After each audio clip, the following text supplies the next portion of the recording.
Graça e paz a todos os irmãos. Nós estamos para mais uma aula do Estade. Eu sou o pastor Gilberto Rebouças e nós estamos para mais um momento na presença do Senhor nosso Deus. Então nós vamos estudar hoje na segunda-feira e quarta segunda-feira. Nós estudamos aqui no Estade, Seminário Teológico à Distância, S de seminário, T de teológico, A e D de distância, é Estade. Então aqui nós estudamos Introdução ao Antigo Testamento e nós estamos nos livros proféticos. Estamos nos livros proféticos e nós hoje vamos continuar nosso momento com Deus. Então abra comigo a sua Bíblia no livro de Eclesiastes, capítulo de número 1. Eclesiastes, capítulo de número 1. Eclesiastes, capítulo de número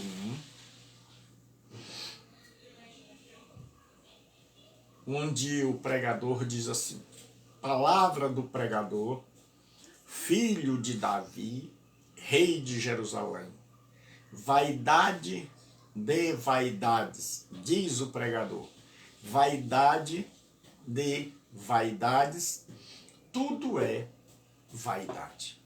Senhor nosso Deus e nosso Pai, nós louvamos o Teu nome, Te engrandecemos, Te damos toda a honra e toda a glória e pedimos, ó Deus, que o Senhor nos abra o entendimento para que possamos estudar, Senhor, a Tua palavra, a Tua vontade, para que possamos ter uma visão geral deste livro.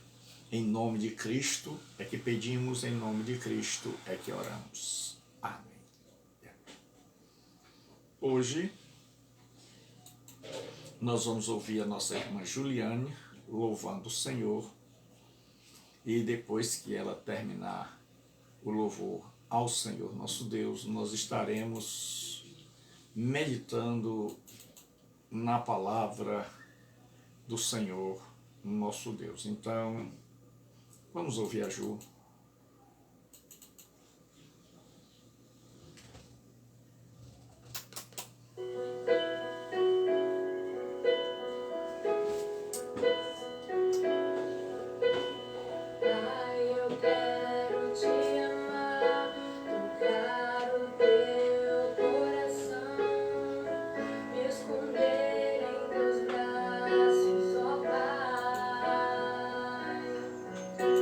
Espera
Louvado seja o Senhor nosso Deus. Então, nós vamos hoje ver a questão do livro de Provérbios e o livro de Eclesiastes.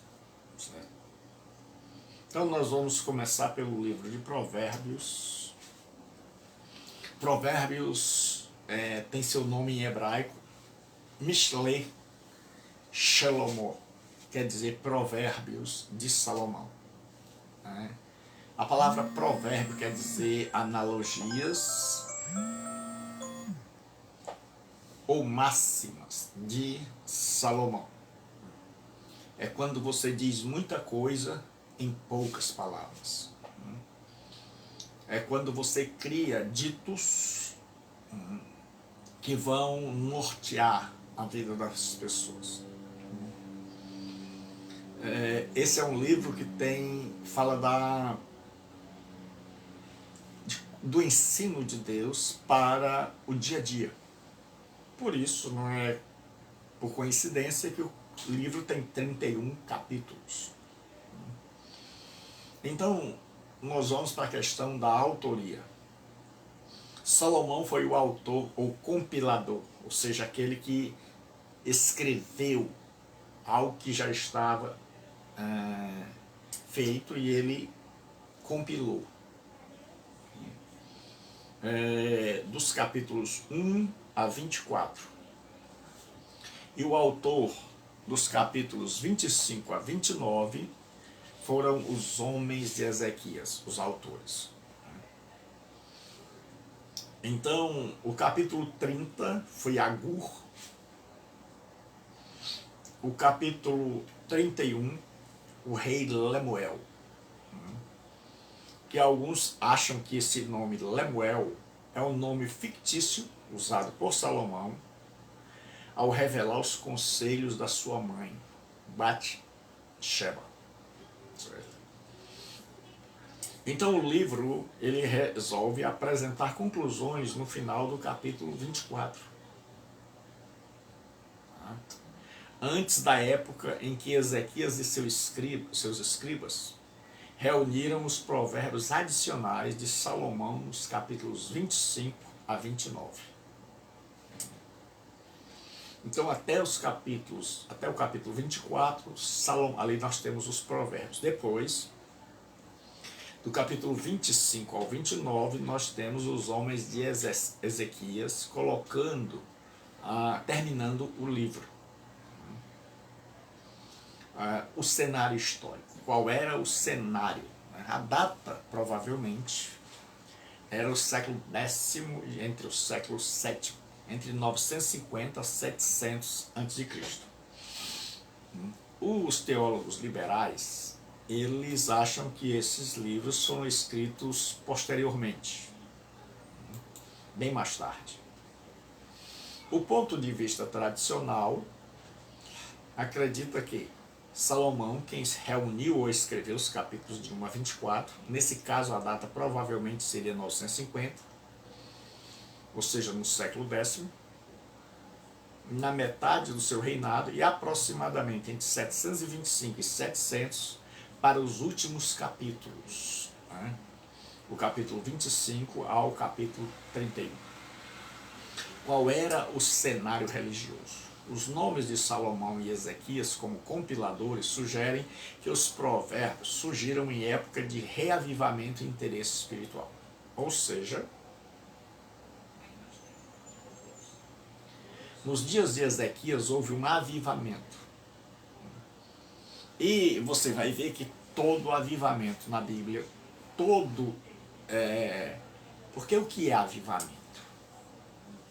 Para muita gente, avivamento é um monte de grito, é um extravasar de emoções e sensações.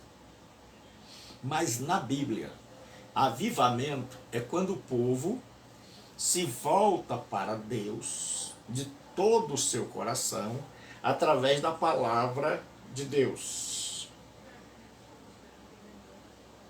Então sempre o avivamento na Bíblia tem como centro a palavra de Deus.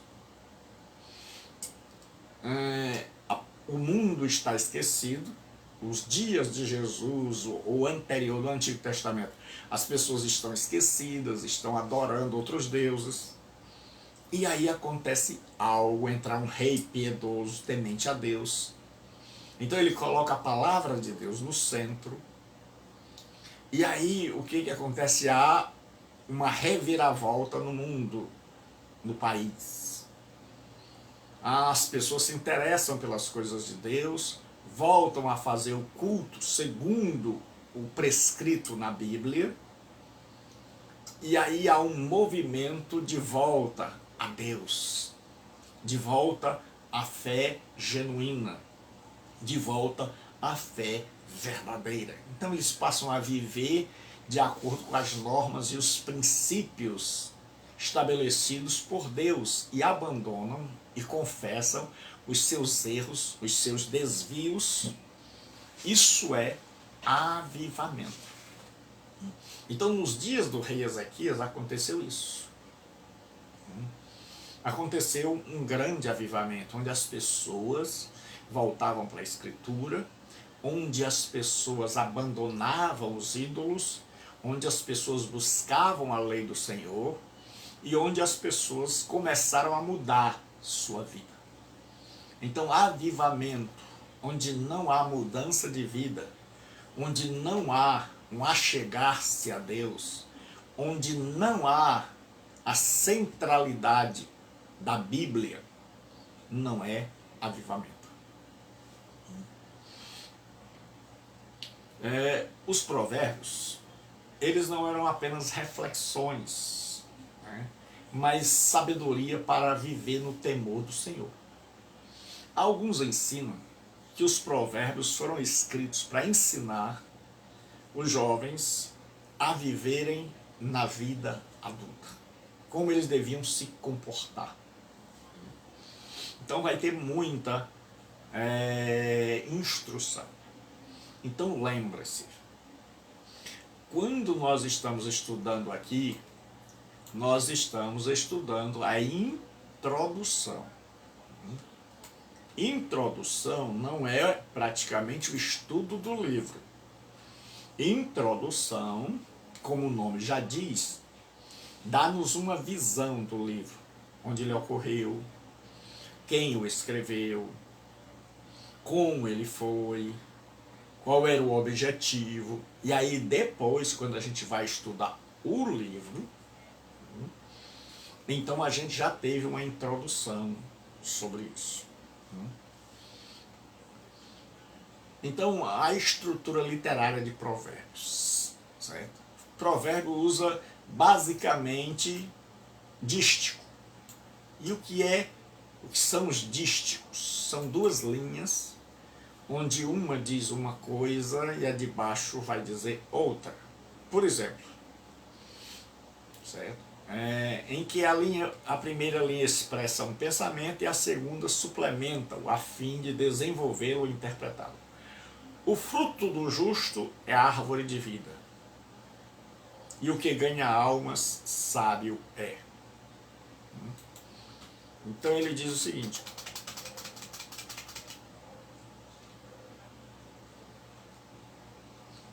o fruto do justo é a árvore de vida. Isso é uma afirmação.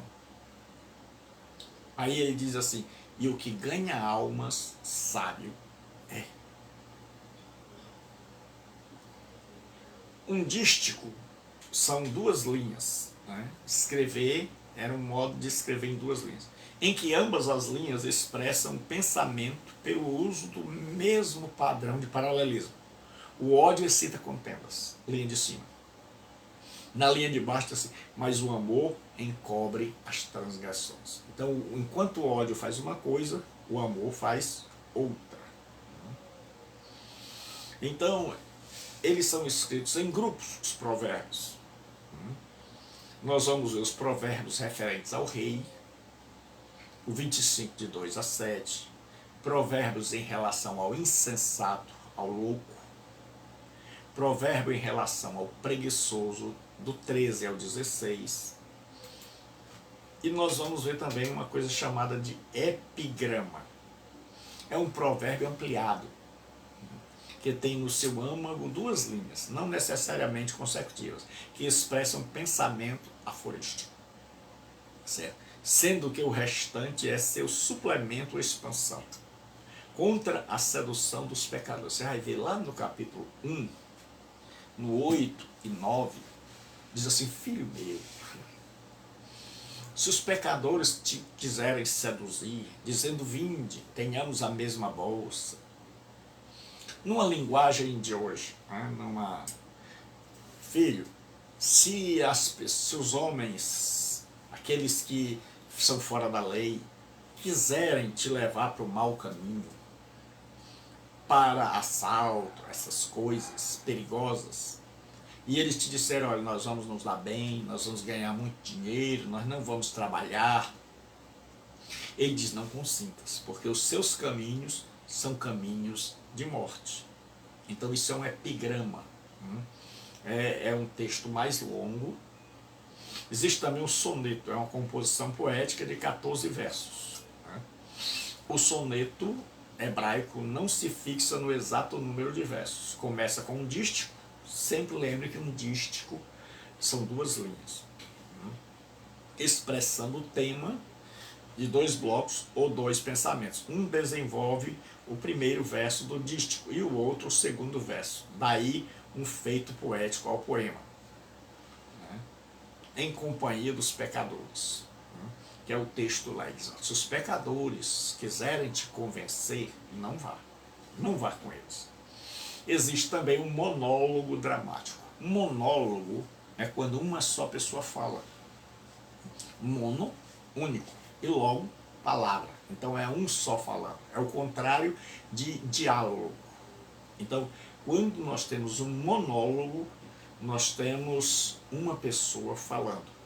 Então, um dos exemplos é o 20 até o 33, onde a sabedoria clama. Então, do 20, do 1, capítulo 1, 20 ao 33, nós vamos ver um monólogo da sabedoria. Qual é o objetivo do livro de Provérbios? É ensinar e focalizar os grandes benefícios que advêm aos seres humanos devido à mente disciplinada e ao modo de vida orientado por Deus. Então, esse é um dos objetivos. É que a gente possa seguir aqueles padrões estipulados por Deus. O segundo é advertir dos grandes perigos que resultam inevitavelmente por seguir os ditames da natureza ou paixões inferiores.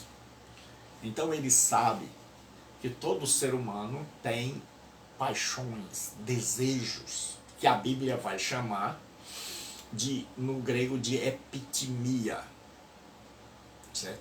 São desejos fortíssimos, inclinados para o mal. Então o livro de Provérbios vai dizer: meu filho, tenha cuidado, não vá adulterar, porque você pode morrer. Não entre na prostituição, não se meta com bandidos. Então ele vai sempre dizer isso: filho meu. Porque naquela época os professores eram chamados de pais e os alunos de filhos. Quais são as contribuições singulares? Qual é o contraste entre Salmos e Provérbios? Salmo trata do culto, do relacionamento do homem com Deus. Provérbio trata do seu procedimento e comunicação com outros homens. Então, enquanto os Salmos, o homem fala com Deus, se relaciona com Deus, no livro de Provérbios o homem se relaciona com outro homem, com o seu próximo. Então, é um livro bom para que a gente leia, um capítulo por cada dia. Os Salmos, antes de tudo, é dirigido a Deus. Os Provérbios é dirigido aos homens. O movimento progressivo de Salmos para Provérbios, conforme a organização do cânon, ou seja, nós já estudamos aqui sobre cânon, é a lista de livros. Então é normal que vá havendo uma progressividade, que os livros vão sendo colocados em uma ordem. sugerem a ordem correta de uma vida piedosa. O relacionamento adequado com Deus vem sempre em primeiro lugar, por isso o Salmo está em primeiro lugar. Para depois vir o relacionamento com o homem. Então só há relacionamento correto com o homem se nós tivermos um relacionamento correto com Deus. Alguns interpretam assim, que a organização desses livros é a tristeza do livro de Jó, aí vem a alegria do livro dos Salmos, aí vem a prática do livro de Cantares, aí vem as reflexões da vida do livro de Eclesiastes e a felicidade do livro de Cantares. Então, a sabedoria é identificada. Esse é um livro que vai falar da sabedoria. 3 palavras são usadas no hebraico para a sabedoria. A primeira delas, a mais usada, é Hormah. Hormah. Ela é usada cerca de 47 vezes. E ela expressa um discernimento moral entre o bem e o mal, entre o certo e o errado. Então, Hormah é a sabedoria para discernir, para fazer diferença entre o certo e o errado. Existe uma outra palavra para sabedoria, que é entendimento, que é binar. Binar. 53 vezes esta palavra é utilizada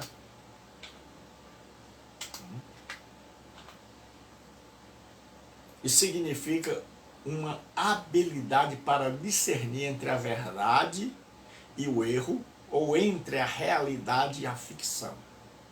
Então o entendido é aquele que tem essa habilidade de discernir entre a verdade e o erro, entre a realidade e a ficção.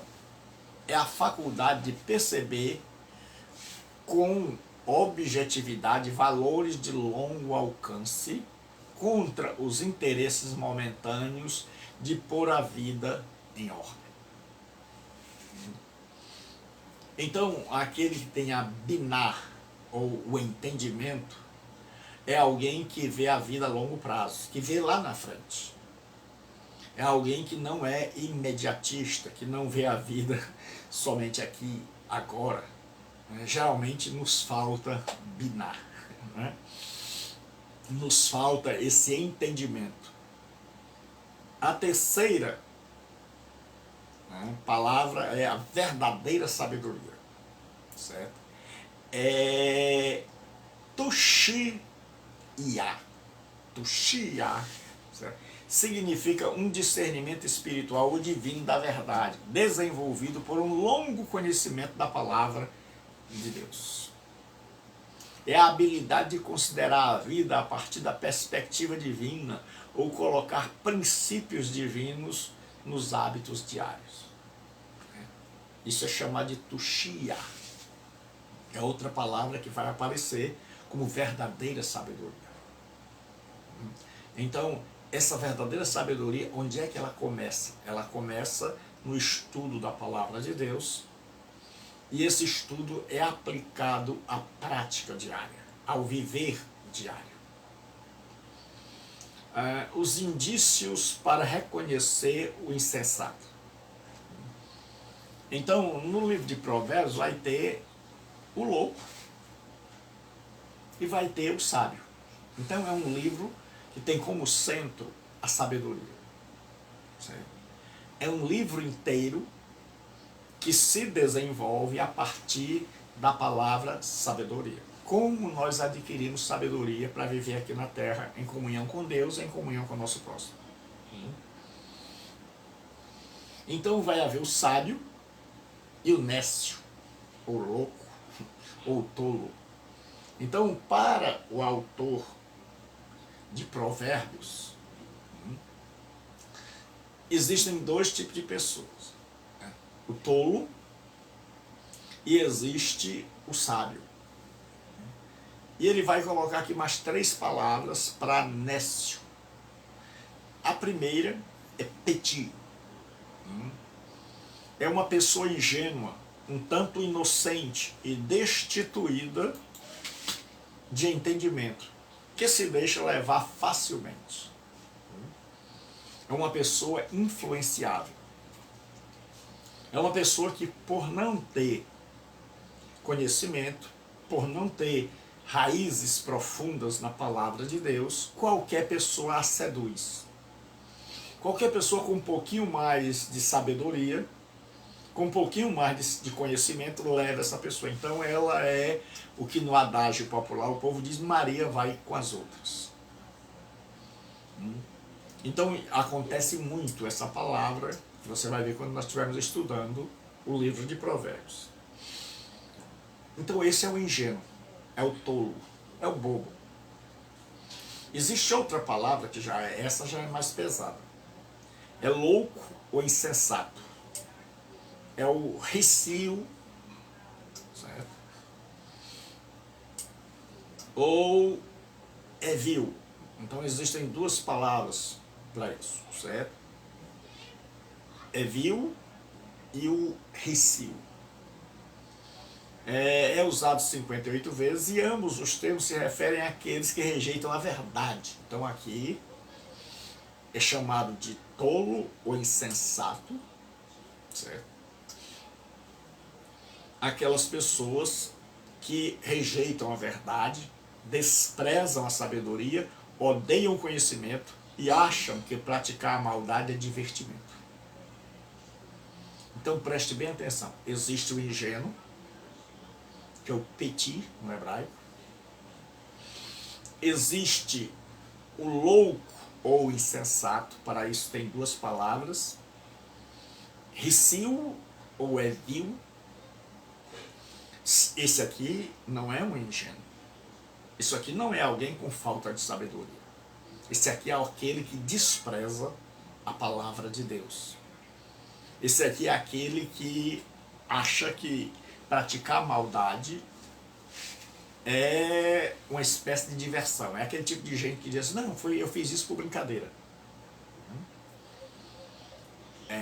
Como nós temos visto no nosso país, gente na rua sendo incendiada por pessoas que são de uma classe social boa, mas que os filhos não tiveram isso, né? Tiveram educação.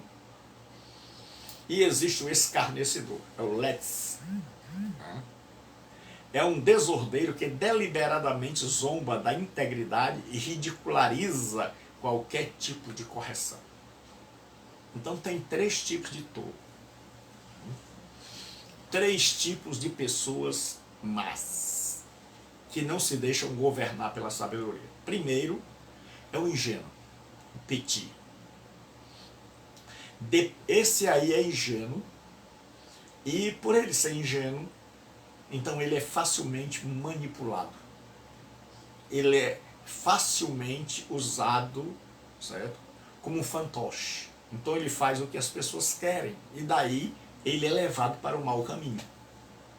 E ele faz o mal, mas faz o mal não porque ele queria, mas porque ele é bobo, porque ele é tolo. Aí as palavras vão piorando. Aí vem o evil ou o recio, que é louco ou aquele que não tem juízo, certo? Esse já não é mais tolo, não, esse despreza. Não quero saber de buscar sabedoria, não quero saber de aprender com Deus, e ele acha que maldade é divertimento. Esse já não é boa pessoa. E o terceiro é o pior, é aquele que é tão insensato, que esse é o malvado, que ele é desordeiro e deliberadamente ele ridiculariza qualquer pessoa que queira andar na verdade. Então, contra esses três tipos de pessoas que Salomão vai falar.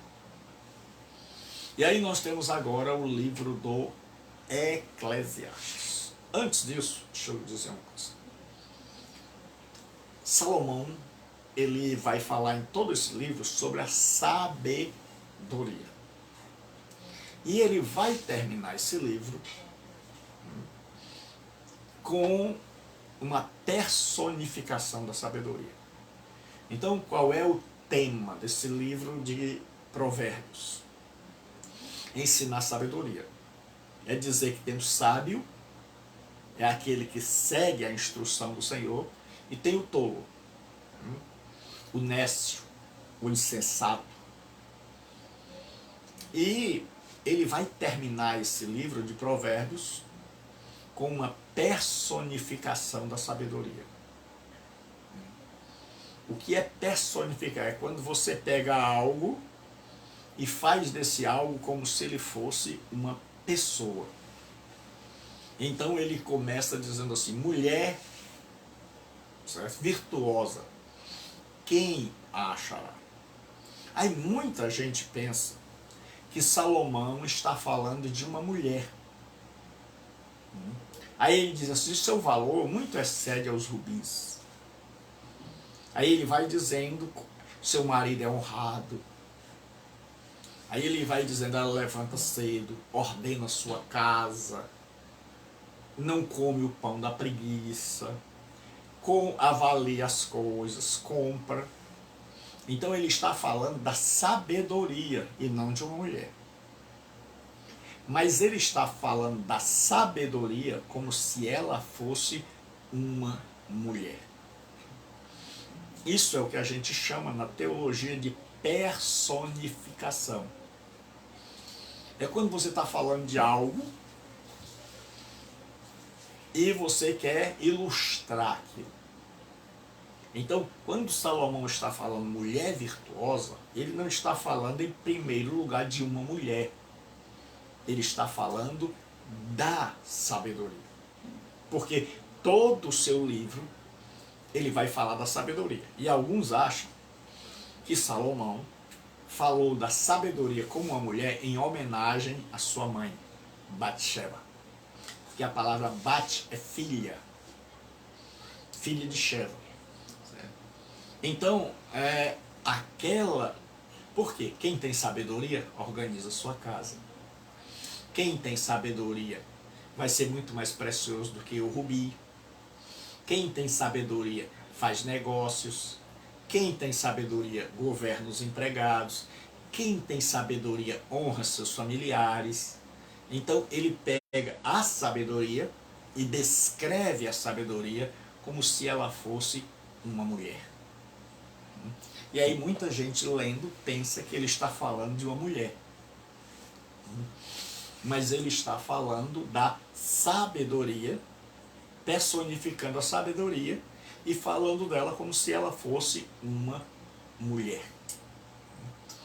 Então agora nós vamos para o livro de Eclesiastes. No hebraico, a palavra Eclesiastes é uma palavra grega. No hebraico, o nome desse livro é Kohelet. Kohelet significa pregador. É a mesma coisa que Eclesiastes. Então, aqui nós temos um pregador. Alguém que vai fazer uma série de discursos. A autoria desse livro é atribuída a Salomão, filho de Davi. Então, Kohelet significa pregador ou alguém que se dirige a um auditório, a uma assembleia, a uma reunião. Quando foram traduzir para o grego a Septuaginta, que todos os nomes das nossas Bíblias hoje vêm dessa tradução da Septuaginta, a versão dos 70, a tradução do hebraico para o grego. Então eles colocaram Eclesiastes, que quer dizer o pregador, certo? Ou aquele que faz a função de pregador. Então o Eclesiastes é alguém que vai fazer uma série de pregações e que essas pregações vão ser reunidas num livro, certo? Então, o autor, para os teólogos ortodoxos, e eu me incluo como esse, é Salomão. O cenário histórico é por volta do século X, que é o século da monarquia, 935. A tradição atribui 3 livros a Salomão. Cantares, nos primeiros anos da sua vida. Então, o primeiro livro que ele teria escrito foi Cantares, que era um hino. Provérbios, na sua meia-idade, então teria sido o segundo livro. E Eclesiastes, já quando ele já estava bem mais velho. Então, Eclesiastes é um livro onde Salomão já está bem mais maduro. Certo? Então, o primeiro livro que ele teria escrito seria Cantares. O segundo livro, Eclesiastes. E os Provérbios, o terceiro livro, Eclesiastes. Qual era o cenário político e religioso? Certo? Havia uma paz, então podia se escrever. Porque Davi vencera todos os adversários, os inimigos, aqueles que perturbavam. Então o mundo daquela época era um mundo que era vassalo de Israel. Israel estava no seu apogeu. Suas fronteiras estavam dilatadas, seu poderio militar era enorme. Seus inimigos, como eu já disse, conquistados. Então Salomão ainda ampliou esse poder através de alianças. Então Salomão fez milhares de alianças. Salomão ele não lutou. Davi conquistou as coisas por meio da espada. Salomão por meio da sabedoria. Então Salomão, o que ele fazia? Salomão se aparentou com os vizinhos. O que ele fez? As pessoas o procuravam para fazer alianças. Preste bem atenção. Nos dias de Davi e Salomão, o reino de Israel crescera como nunca antes. Então eles eram os manda-chuvas ali. Eles eram os donos do pedaço. E aí o povo vinha, os reis, os que tinham dinheiro para fazer alianças. E Salomão, muito sábio, fez alianças com o povo. Só que cada aliança que Salomão fazia com o rei, ele, para garantir a paz, naquela época, dava-se uma filha em casamento. Então, quando Salomão fazia aliança com alguém, o rei dava uma filha para casar com Salomão, para garantir que agora eles eram parentes, sogro e genro. Então não havia perigo nem do sogro atacar o genro, nem do genro atacar o sogro. Por isso Salomão foi fazendo um monte de alianças e ele foi tendo 700 mulheres. Significa que Salomão fez muitas alianças. Porque tem muita gente que lê a Bíblia, não entende e pensa que Salomão era um tarado. Né? Porque a Bíblia vai dizer que Salomão tinha 1000 mulheres, 700 princesas e 300 concubinas. Então, com as princesas, as filhas dos reis, quando ele fazia uma aliança, ele tinha que casar. Então ele casava, aí levava para casa. Quando ele fazia uma aliança com alguém que não era rei, então ele não casava, mas ele era obrigado a levar a mulher, a filha daquele milionário com quem ele fez uma aliança, para garantir que era da família. Então aquela mulher ia ser uma concubina. Então ele tinha por volta de 300 concubinas. Tudo isso foi fruto de Salomão fazer alianças. Então, se a gente fosse aplicar, coisa que não é o caso aqui, nós vamos simplesmente fazer uma rápida aplicação. O grande perigo de se fazer alianças é que sempre que você faz aliança com gente que não teme a Deus, você acaba levando para casa problema. E depois Salomão vai ter problema. Porque ele não podia dizer, olha, nós vamos fazer uma aliança, eu vou ficar em paz com você, você vai ficar em paz comigo. Como é que se celebrava essa aliança? Uma festa de casamento. E Salomão era obrigado a levar a filha daquele rei para casa. Então ele tinha 700, significa que ele fez 700 alianças só com reis. Então, por isso ele manteve a paz. Ninguém ali o atacava porque era uma espécie de... todo mundo era parente. E todo mundo era da mesma família. Um era sogro, o outro era genro. Então Salomão tinha um monte de sogro. Agora imagine a quantidade de sogra. Salomão tinha 1000 sogras. Ninguém merece. 1000 sogras, certo? Então, Salomão, por isso, precisava ter tanta sabedoria, né? Então, o que que acontece? Agora, como há essa vantagem política, a centralidade e unidade do culto em Israel, promovidas por Davi e Salomão através da construção do templo, né? E a abundância da literatura produzida, certo? Então, agora o que que acontece? Nós temos o culto, e todo mundo sabe onde é o lugar de cultuar, no templo, lá em Jerusalém, no alto. Jerusalém é uma cidade sobre o monte, né? Sobre o monte Sião. Então todos sobem e todos descem de Jerusalém. Então agora o povo de Israel sabe onde adorar, onde cultuar. Agora o grande problema é que Salomão foi indulgente. Quando ele acabou de construir o templo, suas casas, o que que aconteceu? Salomão, por isso que eu digo, né? Tem um monte de gente que aplica todo o seu esforço em construir templos. Salomão, quando terminou de construir o templo, ele não tinha mais o que fazer. Aí tinha feito um templo grande para Deus. As mulheres dele, pagãs, chegaram e disseram, é certo, você construiu um templo para o seu Deus. Então agora construa um para os nossos. E Salomão, como não era de guerra, Salomão era o da paz, porque nem sempre, meu amigo, nós vamos poder viver em paz.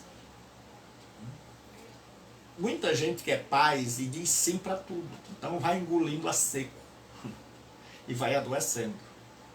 Salomão era aquele tipo de gente que não queria briga.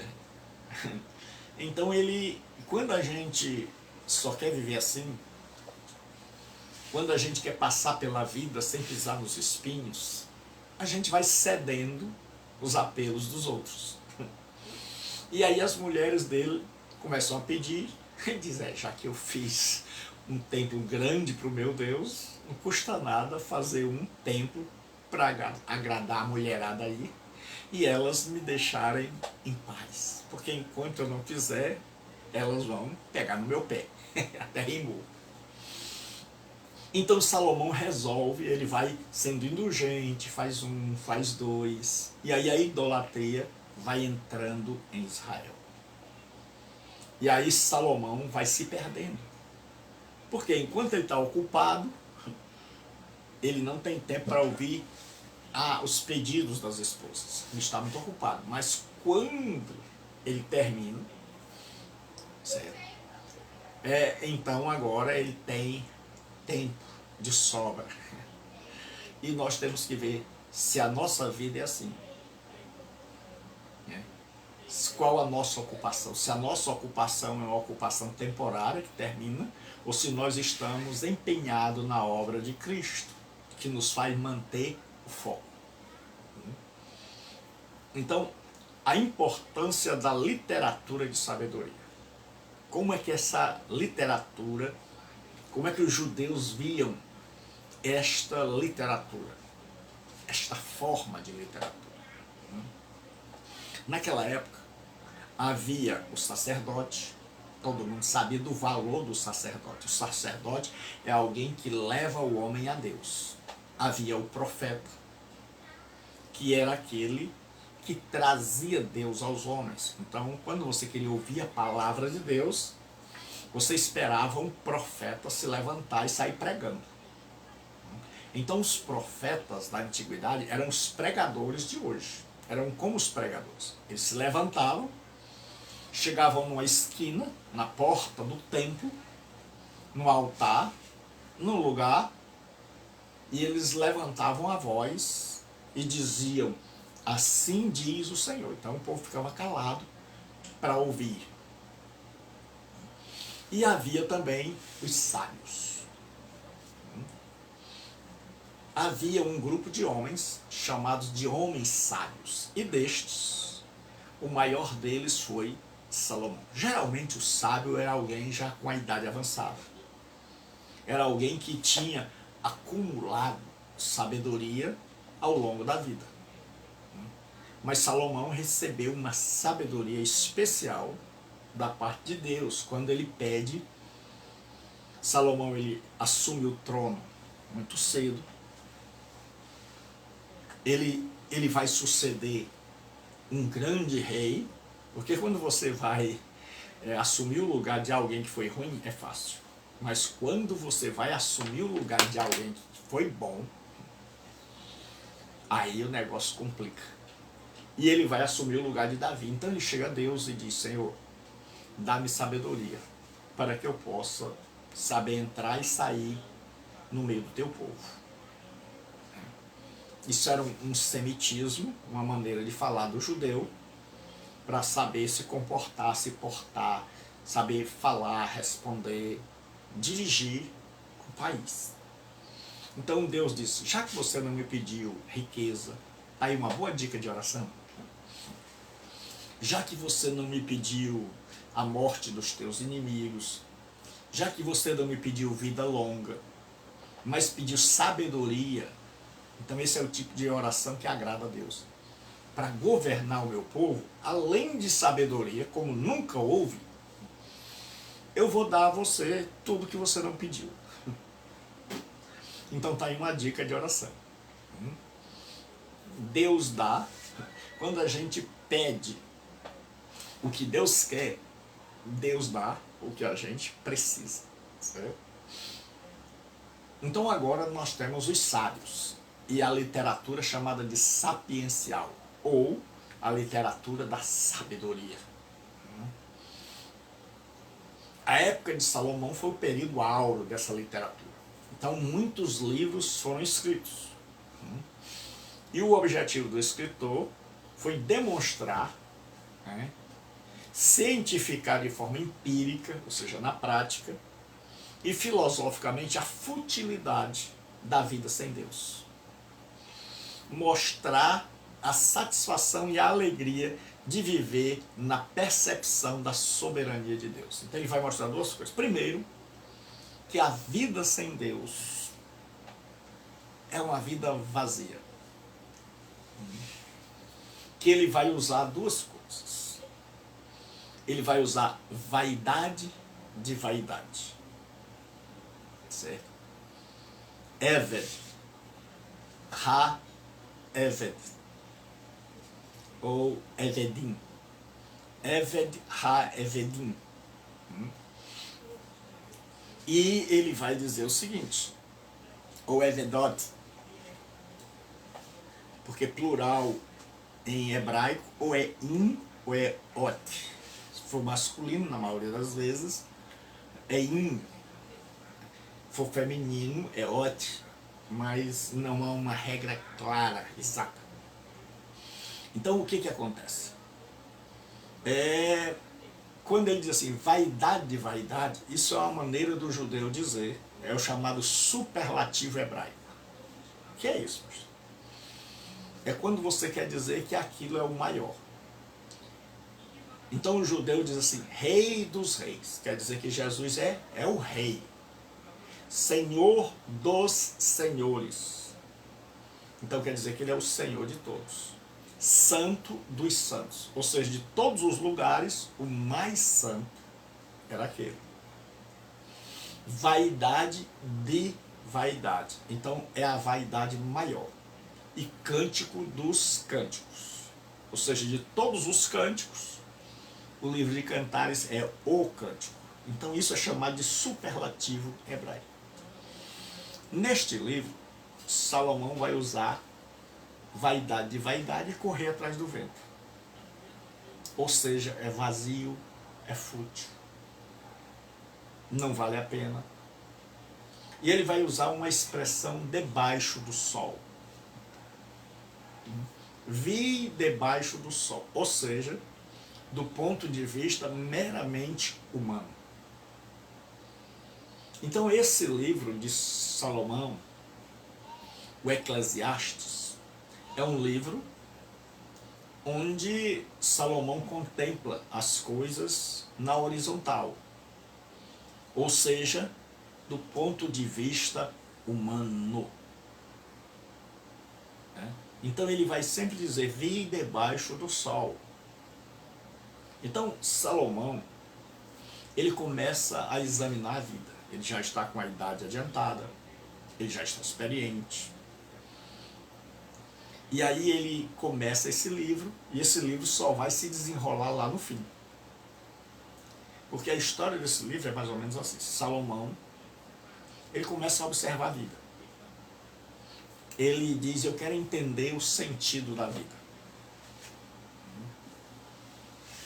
Onde é que a gente pode encontrar sentido, razão para a vida? E aí ele diz da sua busca.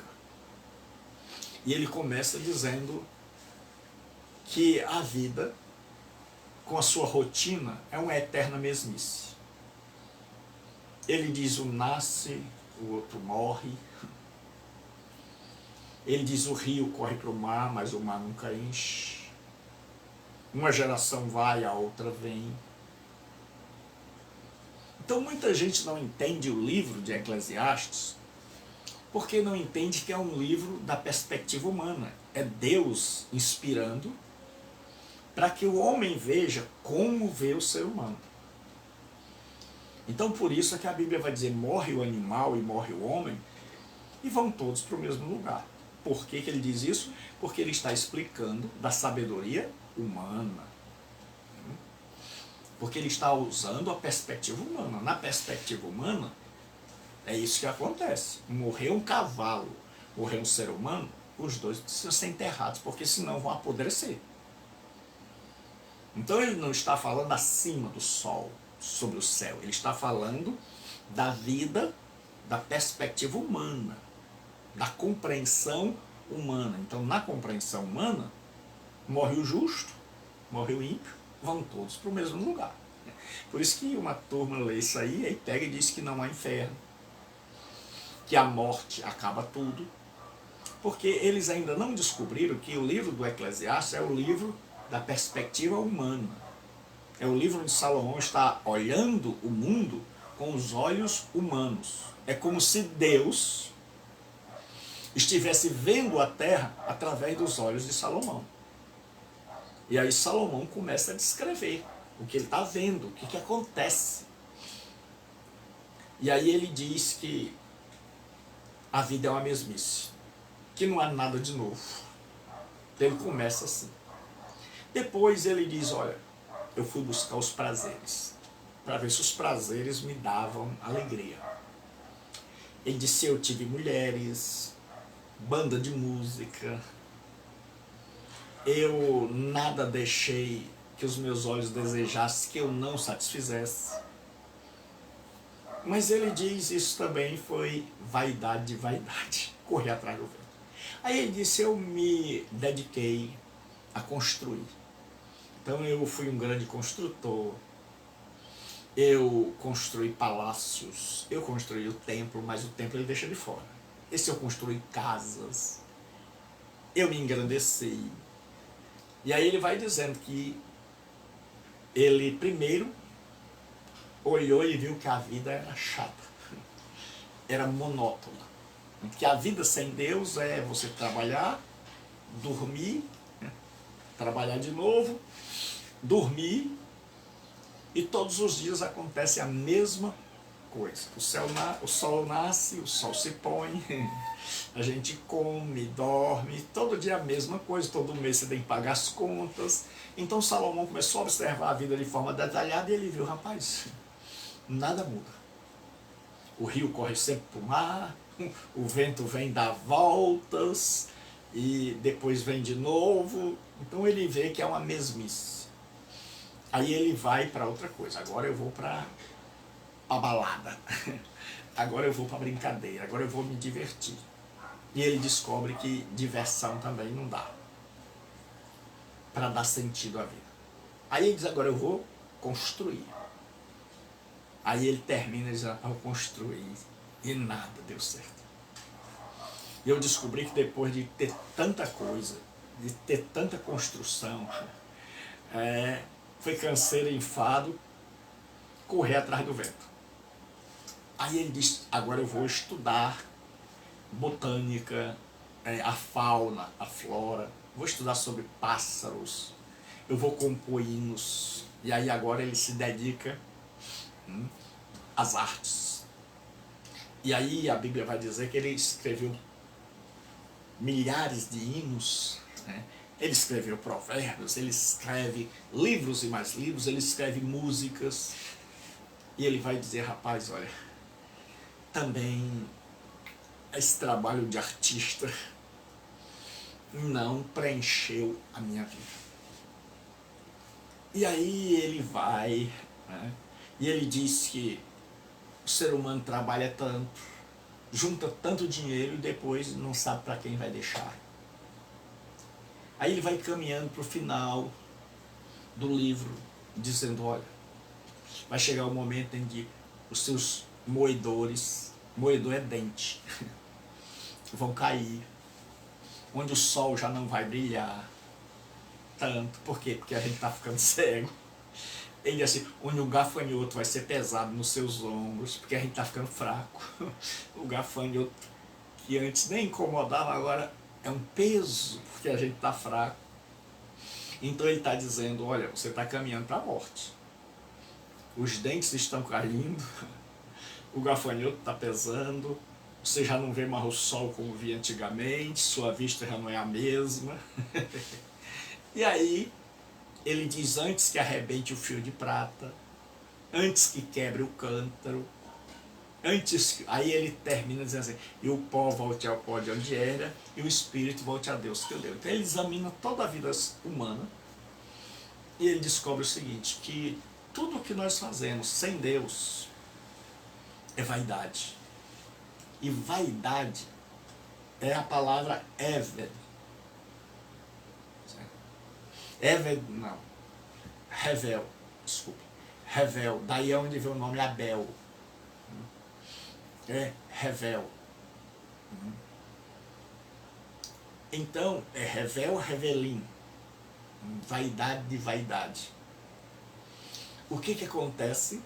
Salomão agora, ele descobre que a vida sem Deus, ela não tem sentido, mesmo que você busque nos prazeres, na riqueza, na sabedoria, você não vai encontrar sentido para a vida.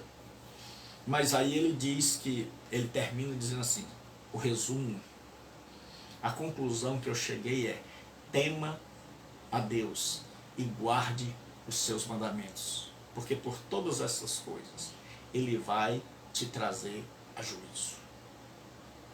Então Salomão examina a vida toda e ele percebe que tudo é vaidade. E vaidade, como eu disse, é revel, é sopro, é hálito. Por isso Abel tinha esse nome, por causa da brevidade da sua vida. Ele viveu pouco porque Caim o matou. Então ele era o revel, que a gente chama de Abel. E diz revel, revelim, ha-revelim, vaidade de vaidade. Ou seja, a maior vaidade é a gente imaginar que a vida sem Deus faz sentido. Que a vida sem Deus faz sentido. E aí ele descobriu que aquele que dá sentido à vida é Deus. Que assim como uma comida sem o sal não tem gosto, uma vida sem Deus não tem sentido. E aí agora Salomão descobre que a vida só tem sentido quando é vivida de acordo com a vontade de Deus. Então ele descobre duas coisas. Primeiro, a vida sem Deus é vaidade, é passageira, é fútil, é correr atrás do vento. Você já imaginou? Essa era uma expressão para dizer que você não ganhava nada.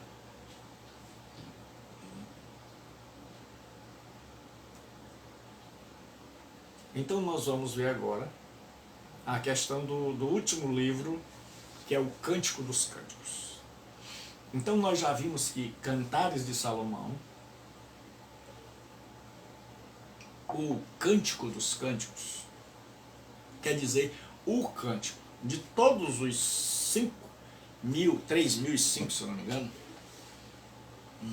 Salomão escreveu muitos, mas um foi considerado o livro. E os hebreus deram o nome de Shir-Hashirim, devido às primeiras palavras do livro, Cântico dos Cânticos de Salomão. Certo?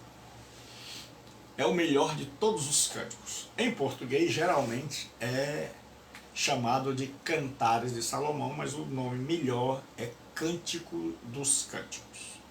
Certo? O primeiro versículo atribui o livro a Salomão, certo? E refere-se a esse rei 5 vezes. Salomão escreveu 1005 cânticos, então Salomão escreveu muita música. Era um grande compositor. Não é qualquer pessoa que faz 1005 músicas, mas de todas estas, a principal era o Cântico dos Cânticos, foi preservado aqui. Nenhum dos outros foi preservado. Qual era o cenário histórico? Cantares foi provavelmente escrito depois de ele tornar-se rei, ter adquirido muitas carruagens do Egito e ampliado as suas vinhas até o vale setentrional de Jezreel. O que Salomão fez? Salomão foi muito esperto. Ele comprou cavalos do Egito e fez carruagens e fez uma espécie de montadora, onde tinha Salomão, né? E é provável que Cantares seja o mais antigo livro de Salomão, ou seja, o primeiro livro que ele escreveu. O cenário histórico. É evidente que muitos dos casamentos de Salomão foram motivados por conveniência política, como eu já falei, a fim de promover alianças pacíficas com as nações vizinhas. Mas esse aqui, Salomão tinha uma paixão, Salomão tinha um amor. Então, aqui tem o amado e a amada. E existem duas interpretações. Uma é que Salomão se apaixonou por uma camponesa, uma mulher pobre, uma plebeia. E ele fez de tudo para conquistá-la. Mas que no final, ela era apaixonada por um pastor de ovelhas, um jovem camponês também igual a ela, e que Salomão, com toda a sua riqueza, não consegue seduzi-la e não consegue o seu amor. E ela termina indo embora com esse pastor. Essa é uma das interpretações. A segunda interpretação é que Salomão realmente conquistou essa mulher, que ele foi para o campo, para uma das suas casas de campo, e lá ele conheceu a mulher que seria o seu grande amor. E aí ele casa com essa mulher, tornando-a rainha. E ele escreve um cântico E esse cântico é cantado por ocasião da Páscoa. Porque muita gente interpretou esse livro de forma alegórica. Porque o livro ele fala de sexo. Então existem... Quais são as interpretações? A primeira é que falava do amor de Deus por Israel, então o amado seria Deus e a amada Israel. Depois, com o advento da igreja, o amado seria Jesus e a amada seria a igreja. É claro que simbolicamente, figuradamente, todas essas interpretações têm seu lugar, desde que seja usado com muito critério. Mas o livro, na verdade, é uma canção de amor. O livro é uma canção de amor. Salomão vai fazer uma canção para a lua de mel, certo? Provavelmente depois da lua de mel. Então Salomão agora vai celebrar o amor, porque não há nada de errado no sexo quando ele é realizado dentro do casamento. Então muita gente, até mesmo antigamente, tinha um pé atrás com relação a cantares, porque achava que ele era muito sensual. Até que entenderam que Salomão estava escrevendo sobre um casal, sobre a vida de um homem e de uma mulher. Então ele vai usar vários símbolos. Então qual é o cenário religioso? Certo? O Rabino Akiba, ele asseverou que era o mais sagrado dos livros sagrados de Israel. Ou seja, dos hagiógrafos. Então a Bíblia de Israel ela foi dividida em 3 partes. A lei, a Torá, o Neviim, são os profetas, e os Ketuvins, os escritos sagrados. Então desses últimos, o Rabino Akiba disse que o mais importante era o livro de Cantar de Salomão. Ele foi considerado sagrado por causa da alegoria que eles imaginavam entre a aliança do Senhor com Israel. E ele era lido por ocasião da Páscoa, quando o povo comemorava a libertação do Egito.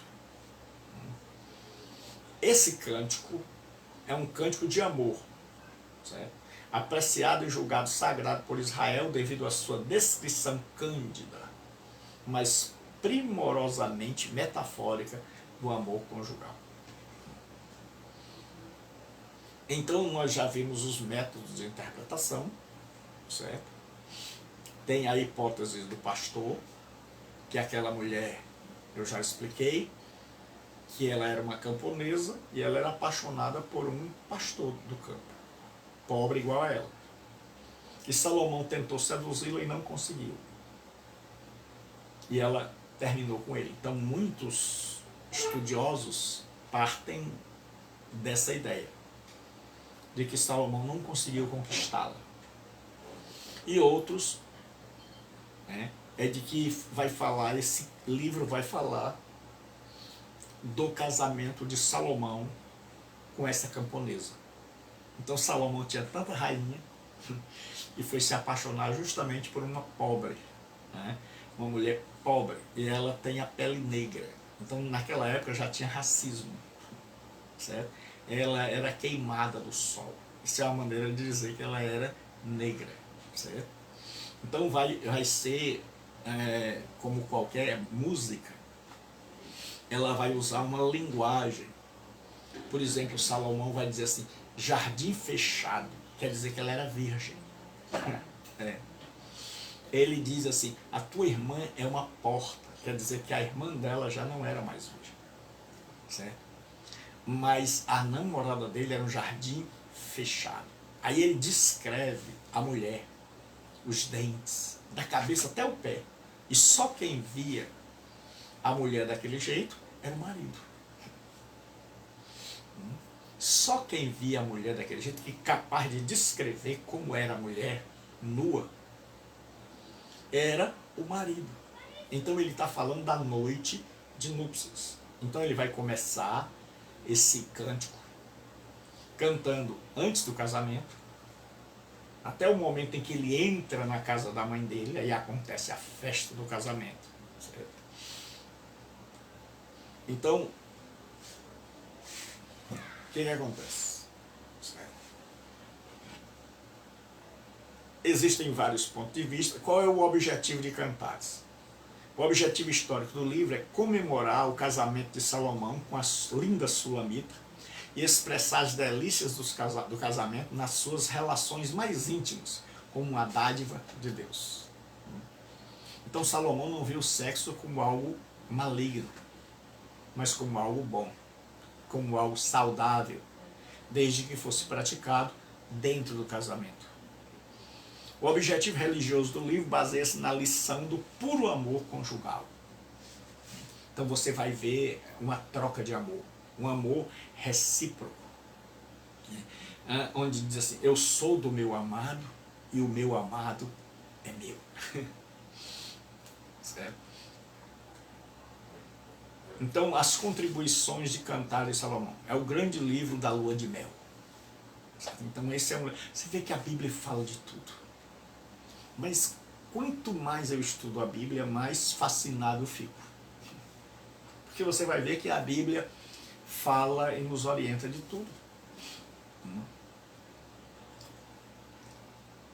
O principal objetivo, entretanto, é realçar a união conjugal que foi instituída por Deus no Éden, mostrando a glória e as delícias que tão facilmente se tornam denegridas pelos ascéticos ou aviltada pelos eróticos. Então, a vida sexual é uma vida que pode ser maculada, como qualquer coisa na vida. Em si mesma é pura, mas ela pode ser denegrida pelos ascéticos, aqueles que acham que não precisam ter sexo, que sexo é uma coisa feia, triste. E pode ser maculada por aqueles que são da mente pervertida, que acham que todo tipo de sexo é válido. Então, a sua mensagem vital para a juventude. Ele foi escrito especialmente para os jovens. As pessoas mais visadas são os jovens, virgens, filhas de Jerusalém. Então, sempre ele vai dizer, ouvi-me, filhas de Jerusalém. Por quê? Porque todos nós sabemos, ou pelo menos devíamos saber, tem muita gente que não entende, é que quando a gente nasce e a gente vai crescendo, os hormônios vão começando, vai chegar uma fase da nossa vida em que a gente está cheio de hormônios, os hormônios estão fervilhando dentro de nós. Então a pessoa está na fase de procriar. Então aí ele vai pensar em sexo, ele vai se interessar em sexo. E se ele não for bem orientado, o sexo vai virar algo mal, algo imundo, algo impuro. Então Deus teve o cuidado de ensinar sobre a vida sexual. Como Deus é maravilhoso. Para que a gente não pervertesse o que ele fez de tão bom. E aí ele vem, certo? E apresenta uma educação sexual. O livro de Cantares de Salomão é uma espécie de educação sexual do mundo antigo. É assim, meu filho, vamos falar sobre sexo. Mas, como ele está escrevendo um livro dentro de uma cultura que até hoje sexo ainda é tabu, então ele escreve usando metáforas. Ele vai escrever, por exemplo, ele vai dizer que o homem chegou à noite e disse, abre, amada minha. Abre a porta, e ela disse, não.